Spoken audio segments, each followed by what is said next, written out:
Assalamualaikum warahmatullahi wabarakatuh. Di video ini kita akan bahas tentang numerical deskriptif atau statistika deskriptif.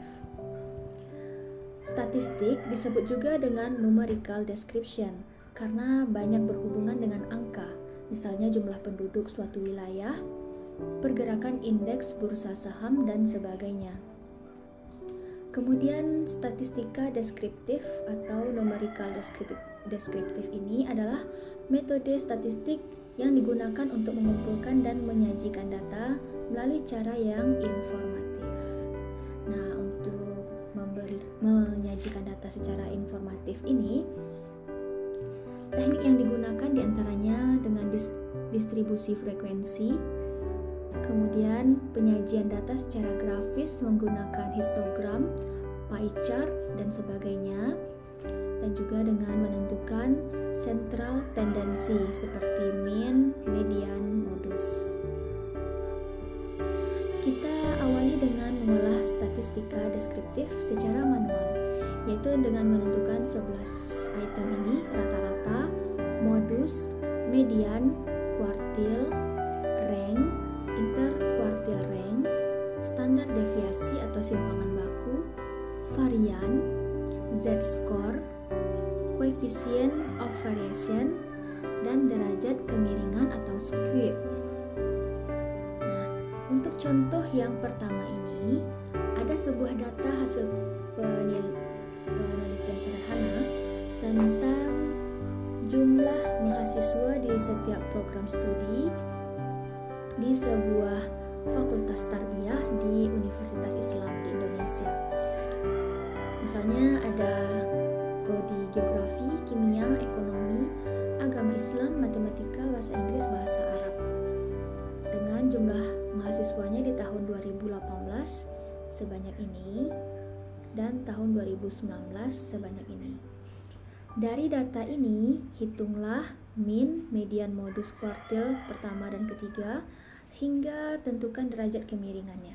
Seperti biasa, soal statistik ini beranak pinak, jadi seperti ini kira-kira soal manual, dan tentunya ini masih data yang sederhana. Untuk data yang banyak dan lebih bervariasi atau lebih rumit, kita tentunya tidak mengolah secara manual. Kita mulai dari rata-rata atau mean. Kemudian kita lanjutkan dengan median dan modus. Yang pertama, rata-rata ini didapat dari menjumlahkan data pertama hingga data ke n dibagi dengan banyaknya data atau dibagi n.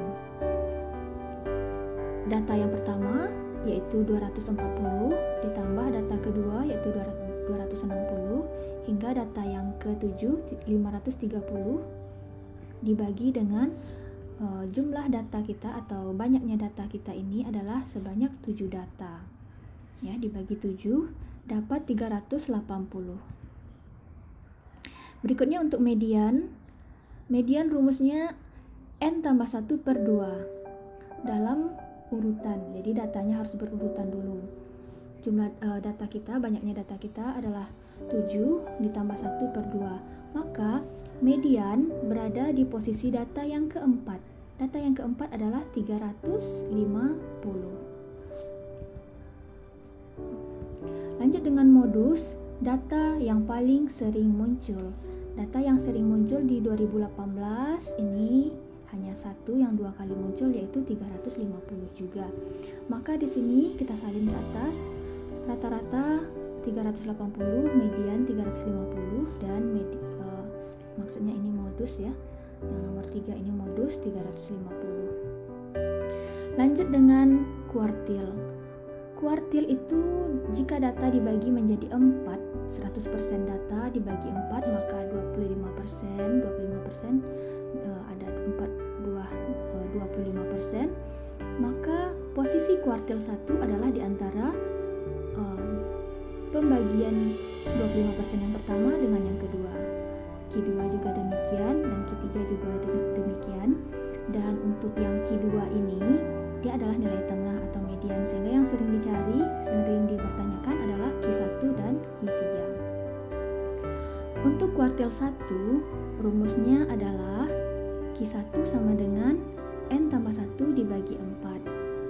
Nah, 7 tambah 1 dibagi 4 sama dengan 2. Q1-nya adalah posisi 2, posisi data yang kedua. Ini 260. Bukan angka 2 ini ya, tapi posisi yang kedua pada data, yaitu 260.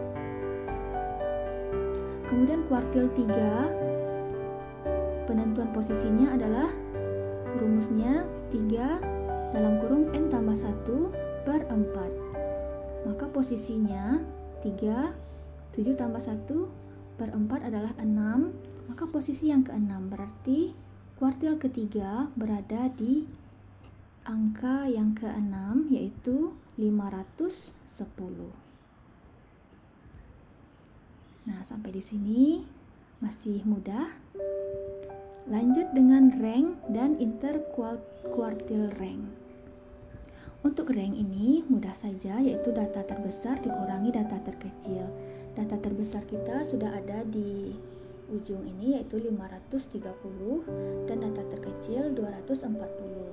Jadi ranknya adalah 290. Interquartile rank adalah pengurangan antara kuartil 3 dengan kuartil 1. Kuartil 3 kita tadi sudah diketahui 510 dikurang 260. Nah, maka interquartile rank-nya adalah 250. Kita salin di bagian kiri ini. Lanjut dengan standar deviasi. Standar deviasi ini rumusnya. Jadi kita perlu kurangkan dulu nilai X yang pertama, ini XI dikurang X rata-rata dikuadratkan, ini dijumlahkan dengan pengurangan X berikutnya, ini X1, X2, X3 sampai X7 per N kurang 1. Contohnya di sini data pertama adalah 240, rata-rata kita ini MEN 380, maka 240 dikurangi dengan 380, seterusnya dikuadratkan. Ini dicari dengan kalkulator perlahan-lahan ya, dengan kesabaran. Selanjutnya dibagi dengan 7 kurang 1 atau N kurang 1. Maka di sini sudah diolah didapatkan standar deviasinya adalah 113,14. Selanjutnya untuk varian, rumusnya adalah S kuadrat dari standar deviasi. Jadi standar deviasi yang dikuadratkan itu adalah hasilnya varian. Berarti 113,14 dipangkatkan 2, hasilnya adalah 12.800. Hasilnya 12.800. Selanjutnya untuk Z-score, ini per data juga.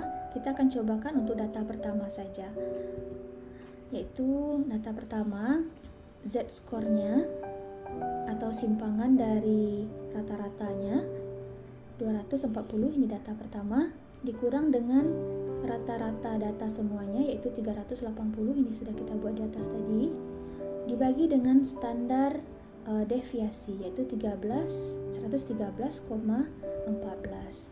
Hasilnya di sini min 1,24. Ada ketentuan, jika Z-score berada di nilai yang kurang dari min 3 atau lebih dari 3, maka dianggap datanya outlier. Masih aman yang ini, Z-score-nya min 1,24. Lanjut dengan coefficient of variance.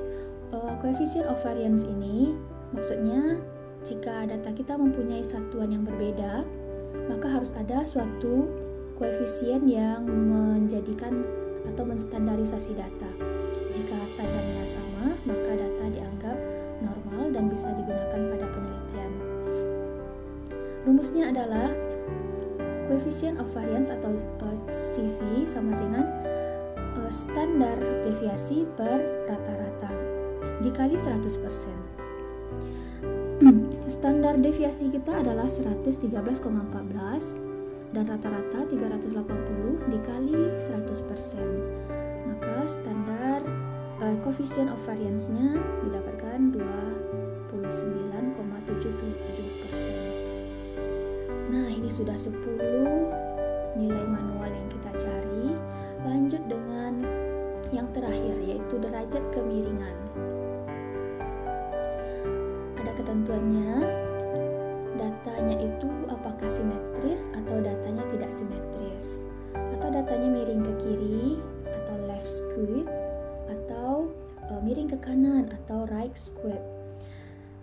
Nah, ketentuannya kalau miring ke kiri berarti karena rata-rata kecil dari median. Kalau rata-rata besar dari median, maka dia akan right skewed. Kalau sama, berarti dia akan simetris. Rata-rata kita adalah 380 dan median 350. Maka di sini perbandingannya rata-rata lebih besar dari median, sehingga kurvanya akan menjadi right skewed. Nah, sampai 10 data ini yang kita cari manual telah selesai untuk data tahun 2018. Maka di kesempatan kali ini tugas Ananda sekalian adalah untuk menentukan data berikutnya, yaitu tahun 2019 ini. Anda tentukan median, modus, kuartil hingga derajat kemiringannya seperti langkah-langkah ini. Nah, baik. Sekian untuk video ini. Tugasnya ditunggu. Dan saya tutup dengan Assalamualaikum warahmatullahi wabarakatuh.